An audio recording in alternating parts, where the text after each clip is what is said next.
মহাতারাম, আসসালামু আলাইকুম। আমরা যদি কোনো একটি অক্ষরের মাখরাজ জানতে ইচ্ছে করি, তবে ওই অক্ষরকে সাকিন বা জবরযুক্ত করতে হবে এবং তার পূর্বে একটি জবরযুক্ত হামজা অক্ষর সংযোগ করে উভয় অক্ষর পাঠ করি। এতে সেই সাকিনযুক্ত অক্ষরটি উচ্চারণ করতে মুখ ও হালকের যে সব অংশের সাহায্য লাগে বলে বোঝা যায়, সেই সব অংশই সেই অক্ষরের মাখরাজ বলে বুঝতে হবে। মনে করি হা অক্ষরের মাখরাজ জানতে চাই।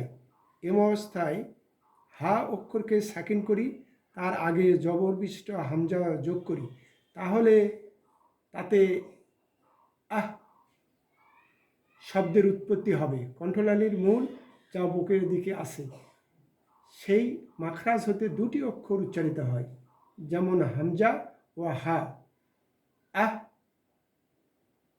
ও আহ। প্রিয় মহতারাম, দেখুন হোয়াইট বোর্ডের সামনে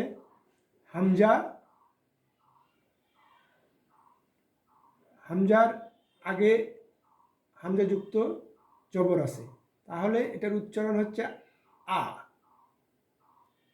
এবং তার নিচে দেখেন হা। এটা হামজার পরে আসছে হা, উচ্চারণ হবে আহ। এই দুটি অক্ষর কণ্ঠনালীর প্রথম ভাগ থেকে হয়, যেটা বুকের দিকে আছে বা সিনার দিকে আছে। আইন, পরের মাখরাজ হবে আইন ও হা। এটার উচ্চারণ হচ্ছে আ এবং আহ। এটা কণ্ঠনালীর মধ্যভাগ থেকে উচ্চারণ হবে দুটি অক্ষর। এবং পরের দুটি আছে গাইন এবং খ, উচ্চারণ হবে এটা আগ এবং আখ। এটা কণ্ঠনালীর শেষ ভাগ হতে উচ্চারণ হবে। তো আজকে আমরা শিখলাম 6টি অক্ষর: হামজা হা, আইন হা, গইন খ।